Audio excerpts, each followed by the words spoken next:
Ini adalah webcam yang paling viral sekarang iaitu eMeet Pixie. Dengan harganya 900 lebih nak dekat 1000. Tapi sekarang dekat TikTok ada offer cuma 500 lebih saja. Webcam ini sangat pandai, dia ada AI 360 up down left right no problem. Ada face tracking juga, dual camera AI PTZ 4K webcam. Petang ada cahaya pun tak perlu risau. Malam low lightnya pun sangat padu. Focusingnya sangat laju. Dengan adanya webcam ini korang dah tak perlu pakai mikrofon dah. Built-in mikrofon dia sangat padu. Ada 3 audio mode, live mode, noise cancelling mode dan juga original sound mode. Cara pasang pun sangat senang. Cucuk ke USB-C saja, straight boleh pakai. Wajib untuk semua gamers dan semua orang yang suka live stream menggunakan laptop ataupun PC. Dalam masa kini, dengan adanya eMeet Pixie, aku rasanya tak ada brand yang setanding webcam ini. Dia sedikit macam Osmo Pocket 3 dengan dual kamera 4K yang jelas dan minimaliskan studio korang dengan tidak perlu memakai mikrofon. Cara nak on off face tracking pun sangat senang. Cuma tunjukkan palm korang saja. Webcam itu akan detect tangan korang dan LED-nya akan berkelip-kelip, bermaksudnya face tracking on ataupun face tracking off. Kamera sensornya memakai 1/2.55 inch punya sensor. Dia sendiri akan adjust dia punya color dan juga sharpness. Sekarang ni mari kita tengok contoh dia punya video quality dan juga dia punya sound quality. Recording dengan OBS sekarang.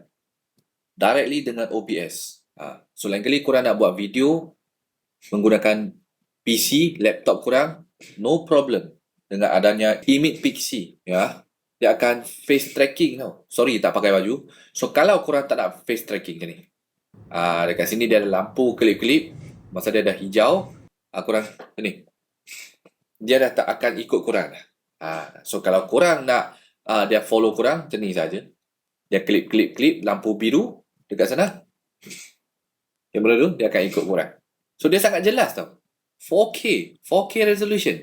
Dia macam Pocket 3. Ini adalah dia punya eMeet punya software, iaitu eMeet Studio. So dekat sini kan korang boleh set dia punya filter.